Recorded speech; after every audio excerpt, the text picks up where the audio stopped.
Hey, what's up? This is Aaron Shoemaker. I'm here with a little Mistika VR tutorial.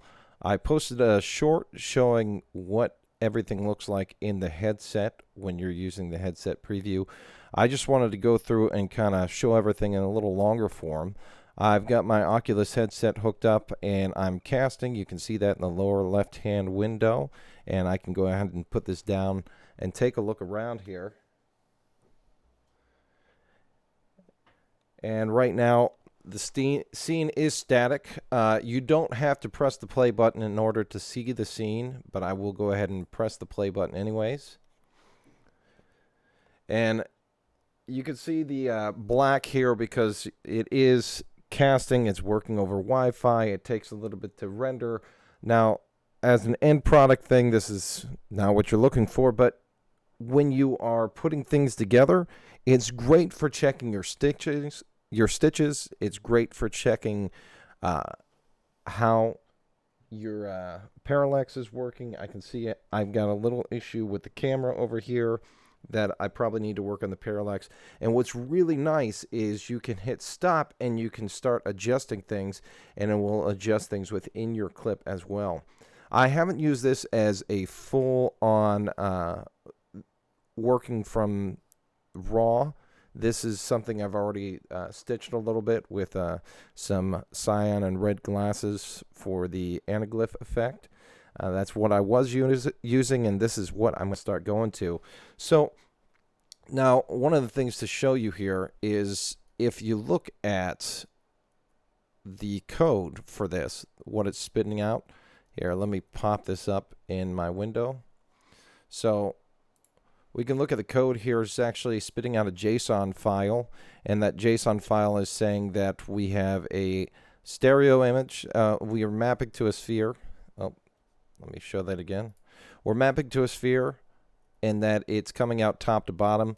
And originally, I thought that this came out side by side or top and bottom, but it looks like it just does top and bottom. And you can look at some of the data here. Screen type sphere, stereo mode, top bottom, URL, image, /get, question mark, ID 3. I did try to do stuff like we can go ahead and stop the headset preview here. And what we see is we are, even though I've clicked the button to stop the preview, and I'll take off the window, the Firefox. Even though I've stopped the button over here to take off the preview, it's still previewing. It's still outputting. So I'm not sure if you even have to press the button or if it just outputs itself constantly to that URL. This is in beta, and I can get a much clearer picture of what's going on here with when I pause the video. That doesn't mean it's bad that the choppiness exists when it's not paused. It's really helps out with this workflow. And you can see as we look around here. And then I'll go ahead and hit play one more time. And there is some lagginess to it. That's all right. I'm really worried about stitching this stuff right so I can take it into post into something like DaVinci Resolve and make it look even better with the colors. So, a few things to note here. Like I said, it does look like it's parsing out a JSON file. Here's that Firefox once again, and we'll take a look here. Here's our JSON data, and it does look like it's a top bottom image, so you aren't necessarily able to preview the side by side. I may have to play with this a little bit more to see if side by side preview works. Maybe it's something I've got to open up the application in, save it as side by side and reopen it, and maybe it outputs that way.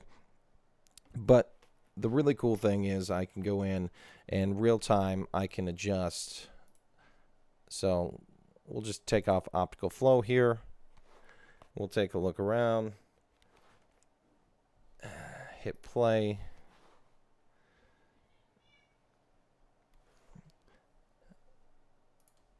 And See if that changes things when I send it out to the headset again.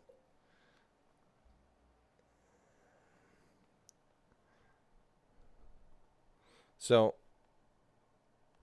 optical flow is definitely changing things when I send it out to the headset. And let's go ahead. When I go to no stereo here, it doesn't change. Doesn't change. Oh, it does change what I'm doing in the headset here. So I can go on and let's click on optical flow one more time. Let's take off the Firefox. Let's click on that optical flow and let's preview it in the headset. So optical flow works great previewing in the headset. Another really cool thing is I can turn on the stitch lines and they will show up, and even the feathering shows up. So I can adjust that feathering. Let's adjust that feathering down. And you'll see the feathering adjust real time within the headset.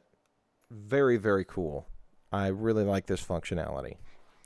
And let's take a look at taking that optical flow off, and we should be able to adjust. Let me turn it to anaglyph. And while it did go anaglyph on the PC, as you can see right over here, it is not anaglyph within the headset. And that only makes sense. But let's go ahead and just move some of this stuff out and in. And let's take a look at what it looks like then on the headset. And you can see we got that feathering. And I'll really cross this over to exaggerate it. And then if we go back to our no stereo, we get some pretty good ghosting going on, because we are definitely not aligned. But this is really cool because it helps with our alignment. So I can come in. Let's go back to black and white anaglyph. Sorry if I'm saying that wrong sometimes. And let's try to align this guy back up. And we'll come in. We'll line him up a lot more. And let's go back to our no stereo and hit some optical flow. And he's looking pretty good. I might come in and actually use a control point to make sure he's not right on that stitch line. But he does walk in the main part that he's going to be working on is the garage. That is where I pointed one of the cameras so he wouldn't be in that stitch line. But this is just really cool. This is shot on the Candeo Obsidian R 8K stereoscopic, and this is shot in log mode. And the really nice thing, there I am over there, is that I can then take this in, I can straighten everything, and then I can export. So there's a lot of functionality going on here, and you can see what's going on in the code, and that's really cool.